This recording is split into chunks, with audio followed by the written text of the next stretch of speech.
পুরনো শত্রুর মাটিতে আবার বোমার আঘাতের আশঙ্কা। ইরানের বিরুদ্ধে নতুন সামরিক হামলার ছক কষছেন নেতানিয়াহু, বৈঠকে বসছেন ট্রাম্পের সঙ্গে। রক্তক্ষয় থামছে না। যুদ্ধবিরতি তোয়াক্কা না করে লেবানন ও গাজায় ইসরায়েলের লাগাতার হামলায় মধ্যপ্রাচ্যে চরম উত্তেজনা।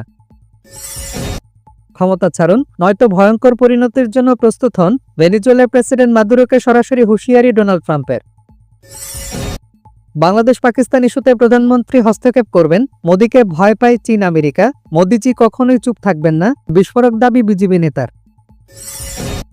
আলেপ্পোয় রক্তক্ষয়ী সংঘর্ষ, সিরিয় সেনাবাহিনী ও কুর্দি এসডিএফ এর লড়াইয়ে নিহত 2, আহত 11, সিরিয়ায় নতুন করে উত্তেজনা। সাইবেরিয়ায় ইয়ার্স নামক আন্তঃমহাদেশীয় ব্যালিস্টিক ক্ষেপণাস্ত্র আইসিবিএম ব্যবস্থা মোতায়েন করেছে রাশিয়া। গণমাধ্যমগুলোর প্রতিবেদনে বলা হয়, রাশিয়া দাবি করছে নিয়মিত প্রশিক্ষণ মহড়ার অংশ হিসেবে এবং যুদ্ধ টহলের জন্য তা মোতায়েন করা হয়েছে। রুশ প্রতিরক্ষা মন্ত্রণালয়ের বিবৃতিতে বলা হয়, অত্যন্ত ভারী ক্ষেপণাস্ত্র বিশেষ একটি লঞ্চার থেকে উৎক্ষিপ্ত হয়ে ইতিমধ্যে বিভিন্ন ধরনের কৌশলগত মহড়া চালিয়েছে। এর মধ্যে রাত্রিকালীন পরীক্ষাও অন্তর্ভুক্ত ছিল। বিবৃতিতে আরও বলা হয়, নির্ধারিত মহড়ার অংশ হিসেবে সাইবেরিয়ায় মোবাইল গ্রাউন্ড ভিত্তিক রকেট সিস্টেম ইয়ার্স এর ইউনিটগুলোকে টহল রুটে পাঠানো হয়েছে। মাঠ পর্যায়ে যুদ্ধ টহলের দায়িত্ব পালনকালে ক্ষেপণাস্ত্র ক্রুরা প্রযুক্তিগত কাজসহ ডজন খানেক দায়িত্ব ও নির্দেশনা সম্পন্ন করেছেন। এছাড়া সামরিক যানের চালক ও লজিস্টিক কর্মীরা টহল রুটে তীব্র কৌশলগত মহড়া পরিচালনা করেন, মাঠ পর্যায়ে অবস্থান পরিবর্তন করেন এবং ক্ষেপণাস্ত্র ডিভিশনগুলোকে ছড়িয়ে দেন। প্রতিরক্ষা মন্ত্রণালয়ের পক্ষ থেকে আরও জানানো হয় যে, ইয়ার্স ক্ষেপণাস্ত্রের ক্রুরা মাঠ পর্যায়ে প্রকৌশল সরঞ্জামের রক্ষণাবেক্ষণ, ছদ্মবেশী কৌশল এবং যুদ্ধ নিরাপত্তা ব্যবস্থাও অনুশীলন করেছেন। পাশাপাশি চলাচলের রুটে নিরাপত্তা নিশ্চিত করতে এলেরন ড্রোনও ব্যবহার করেছেন। গণমাধ্যমগুলোর তথ্য মতে, ইয়ার্স হল স্থানান্তরযোগ্য ভারী ক্ষেপণাস্ত্র ব্যবস্থা, যা কঠিন জ্বালানিতে পরিচালিত হয়। এটি আইসিবিএম এর 4টি ওয়ারহেড বহন করতে সক্ষম। ওয়ারহেডগুলো একাধিক লক্ষ্যবস্তুতে স্বাধীনভাবে গিয়ে আঘাত হানার জন্য এতে MIRV প্রযুক্তিও রয়েছে। 12,000 কিলোমিটার দূরত্বের লক্ষ্যবস্তুতে আঘাত হানতে সক্ষম রাশিয়ার ইয়ার্স আইসিবিএম মূলত টোপল এম ক্ষেপণাস্ত্র ব্যবস্থার একটি উন্নত সংস্করণ। 2009 সালের ডিসেম্বর থেকে এটি মোতায়েন শুরু করে দেশটি। উল্লেখ্য, সাইবেরিয়া রাশিয়ার নিয়ন্ত্রণাধীন। এর পশ্চিম সীমান্তে 12,000 কিলোমিটার পাল্লার ক্ষেপণাস্ত্র মোতায়েন করা হলে পুরো ইউরোপ নিশানায় পড়ে, আর পূর্ব দিকে মোতায়েন করা হলে আমেরিকাও নিশানায় পড়ে। বস্তুত ইয়ার্স এমন একটি দূরপাল্লা ক্ষেপণাস্ত্র ব্যবস্থা যা সাইবেরিয়া সীমান্তের প্রতিটি দিকে মোতায়েন করা হলে কয়েকটি দেশ ব্যতীত প্রায় পুরো বিশ্বকে ঘিরে নেয়। এমনিতে ইউক্রেনের সঙ্গে সংঘাতের পর সম্পর্ক দিয়ে টানাটানির এক পর্যায়ে ইউরোপের বিভিন্ন দেশের সাথে করা দ্বিপক্ষীয় সামরিক সহযোগিতা চুক্তি বাতিল করেছে রাশিয়া। স্থানীয় সময় শনিবার দেশটির প্রতিরক্ষা মন্ত্রণালয় সামরিক সহযোগিতা চুক্তি বাতিল করার অনুমোদন দেয়। বাতিল হওয়া তালিকায় রয়েছে Germany, Poland, Norway, Bulgaria, Romania, Denmark, যুক্তরাজ্য, নেদারল্যান্ডস, ক্রোয়েশিয়া, বেলজিয়াম এবং চেক প্রজাতন্ত্র। ইউরোপের এই 11টি দেশের সঙ্গে মস্কোর সামরিক সহযোগিতা চুক্তি ছিল। চুক্তিগুলো 1992 থেকে 2002 সালের মধ্যে স্বাক্ষরিত হয়েছিল এবং শীতল যুদ্ধ পরবর্তী সামরিক রাজনৈতিক কাঠামোর অংশ ছিল। হঠাৎ রক্তক্ষয়, সেনাবাহিনী এসডিএফ সংঘর্ষে নিহত 2, আহত 11, সিরিয়ায় নতুন সংঘর্ষে উত্তেজনা। সিরিয়ার আলেপ্পো শহরে সিরীয় সেনাবাহিনী ও কুর্দি নেতৃত্বাধীন সিরিয়ান ডেমোক্রেটিক ফোর্সেস এসডিএফ এর মধ্যে সংঘর্ষে অন্তত 2 জন নিহত হয়েছেন। এই ঘটনায় আহত হয়েছেন আরও 11 জন। সোমবার 22 ডিসেম্বর আলেপ্পো শেইখান ও লায়রমুন গোলচত্বর এলাকায় এই সংঘর্ষ হয় বলে আল জাজিরাকে জানিয়েছে একটি মেডিকেল সূত্র। সিরিয়ার রাষ্ট্রীয় বার্তা সংস্থা জানায়, সংঘর্ষ চলাকালে ভারী গোলাগুলির মধ্যে পড়ে বহু পরিবার স্থানীয় শ্রমিক এলাকা ছেড়ে পালিয়ে যেতে বাধ্য হয়। আল জাজিরার দামেস্ক প্রতিনিধি আইমান ওগান্না জানান, সংঘর্ষে ভারী মেশিনগান ও মর্টার শেলের ব্যবহার হয়েছে। এতে অনেক পরিবার বাস্তুচ্যুত হয়েছে। সিরিয়ান সিভিল ডিফেন্সের তথ্য অনুযায়ী এসডিএফ এর গুলিতে তাদের 2 জন উদ্ধারকর্মী আহত হন। পাশাপাশি সেইখান গোলচত্বরে গোলাগুলির সময় 2 শিশুও আহত হয়েছে বলে জানানো হয়েছে। এসডিএফ কে বিশ্বাসঘাতক আখ্যা দিয়ে সিরিয়া স্বরাষ্ট্র মন্ত্রণালয় দাবি করেছে, সংঘর্ষে সিরিয়ার 2 জন নিরাপত্তা সদস্য আহত হয়েছেন, যাদের একজন সেনা সদস্য।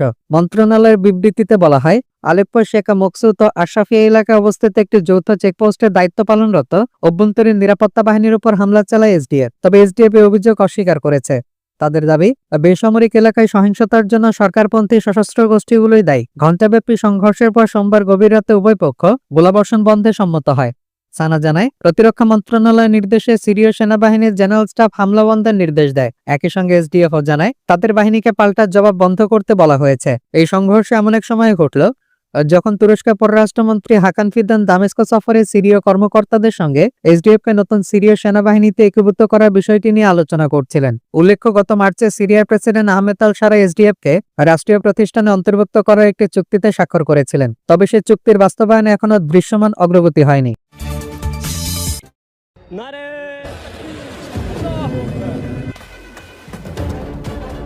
ভারতীয় পোষ্য বাহিনীর 14 সদস্যকে গোয়েন্দা তথ্যের ভিত্তিতে আক্রমণ করে সঠিক নিশানা লাগিয়ে শেষ করেছে পাক সেনারা। পাকিস্তানের খাইবার পাখতুনখোয়া প্রদেশে পৃথক দুটি গোয়েন্দা তথ্যভিত্তিক অভিযানে ভারতীয় মদতপুষ্ট ফিতনা আল খাওয়ারিজ নামে পরিচিত একটি সন্ত্রাসী গোষ্ঠীর এই সদস্যরা নিহত হয়েছে বলে দাবি করেছে দেশটির নিরাপত্তা বাহিনী। রোববার 21 ডিসেম্বর সেনাবাহিনীর গণমাধ্যম শাখা আইএসপিআর এক বিবৃতিতে এ তথ্য জানায়।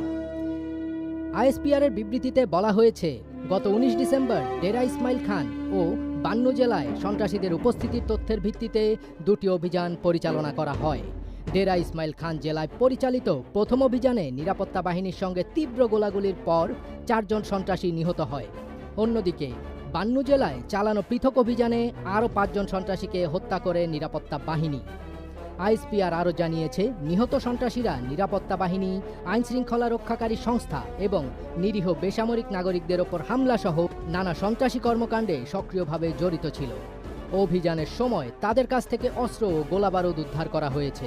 একই সঙ্গে এই অঞ্চলে আর কোনো সন্ত্রাসী লুকিয়ে আছে কিনা তা নিশ্চিত করতে স্যানিটাইজেশন অভিযান চলছে এলাকাটিতে। এদিকে এই হামলার পর ভারত পাকিস্তানের সম্পর্কের উষ্ণতা বাড়ল আরও দ্বিগুণ। বিশেষজ্ঞরা ধারণা করছেন, যে কোনো সময় ফের যুদ্ধে লিপ্ত হতে পারে এই দুই পরমাণু শক্তিধর দেশ। উল্লেখ্য যে আফগানিস্তানে তালেবান সরকার ক্ষমতায় আসার পর থেকে পাকিস্তানের সন্ত্রাসী হামলার হার উল্লেখযোগ্যভাবে বেড়েছে। বিশেষ করে সীমান্তবর্তী খাইবার পাখতুনখোয়া ও বেলুচিস্তান প্রদেশে হামলা বৃদ্ধি পেয়েছে। আফগানিস্তান থেকে সীমান্ত পারাপার হয়ে সন্ত্রাসবাদের কারণে উত্তেজনাও বৃদ্ধি পেয়েছে দুই দেশের মধ্যে। সম্প্রতি ইসলামাবাদ আফগান তালেবান সরকারকে তীব্র প্রতিবাদ জানায়, কারণ তেহরিকে তালেবান পাকিস্তান টিটিপি ও অন্যান্য গোষ্ঠীকে সহায়তা দেওয়ার অভিযোগ তালেবান সরকারকে দায়ী করছে পাকিস্তান। মূলত টিটিপিকেই ভারতীয় মদতপুষ্ট ফিতনা আল খাওয়ারিজ বলে থাকে পাকিস্তান। রাশিয়ার ব্যবহৃত বহুল আলোচিত ইরানি শাহেদ ড্রোন ঠেকাতে এবার নতুন অস্ত্র মোতায়েন করেছে কিয়েভ। আকাশ প্রতিরক্ষায় ব্যবহার করা হচ্ছে দ্রুতগতির ড্রোন ইন্টারসেপ্টর। নাম দেওয়া হয়েছে শাহেদ হান্টার। আধুনিক প্রযুক্তির এই ড্রোন সহজেই ধ্বংস করতে পারে রাশিয়ার শক্তিশালী শাহেদ ড্রোনকে। চলমান যুদ্ধে বড় পরিবর্তন আনতে পারে শাহেদ হান্টার, এমনটাই মনে করছে কিয়েভ। রাতভর অভিযানের প্রস্তুতি নিচ্ছে ইউক্রেনের একটি ড্রোন ইন্টারসেপ্টর ইউনিট। রাশিয়ার আকাশপথে হামলা প্রতিরোধে ইউক্রেনের নতুন প্রকল্পের অংশ এই অভিযান। হালকা স্ট্যান্ডে অ্যান্টেনা ও সেন্সর, শক্ত কেস থেকে বের করা হচ্ছে মনিটর এবং নিয়ন্ত্রণ যন্ত্র। মোতায়েনের জন্য প্রস্তুত করা হচ্ছে যুদ্ধের নতুন অস্ত্র, ইউক্রেনের নিজস্ব তৈরি ইন্টারসেপ্টর ড্রোন। রাশিয়ার ব্যবহৃত বহুল আলোচিত ইরানের শাহেদ ড্রোনকে ঠেকাতে তৈরি হয়েছে এই ড্রোন ইন্টারসেপ্টর, নাম শাহেদ হান্টার। কিয়েভ বলছে, নামমাত্র মূল্যে তৈরি করা হচ্ছে সব ইন্টারসেপ্টর। পুরো একটি ইউনিট তৈরি করতে খরচ পড়ে $1000 কাছাকাছি। যুদ্ধ শুরুর পর থেকে অনেক কিছু বদলে গেছে। এখনকার যুদ্ধ অনেকটা সায়েন্স ফিকশন সিনেমার মতো। প্রযুক্তিগত যুদ্ধ হচ্ছে ড্রোনের মাধ্যমে। রাশিয়া ইউক্রেন যুদ্ধের শুরু থেকেই শাহেদ নামের এই ড্রোন মস্কোকে সরবরাহ করছে ইরান। মূলত এটি ড্রোন চালিত রকেট। 11 ফুট দীর্ঘ এই ড্রোন রকেট 40 কেজির বেশি বিস্ফোরক বহন করতে পারে, যা নিখুঁতভাবে লক্ষ্যবস্তুকে আঘাত হানতে সক্ষম। সময়ের সাথে সাথে শাহেদ ড্রোনের সক্ষমতা আরও উন্নত করা হয়েছে। এগুলো প্রতি ঘন্টায় 600 কিলোমিটার গতিতে উঠতে পারে। এসব ড্রোন প্রতিরোধ করা খুবই কঠিন। রাশিয়া ইউক্রেন যুদ্ধের অন্যতম প্রধান হাতিয়ারে পরিণত হয়েছে বিভিন্ন ধরনের ড্রোন।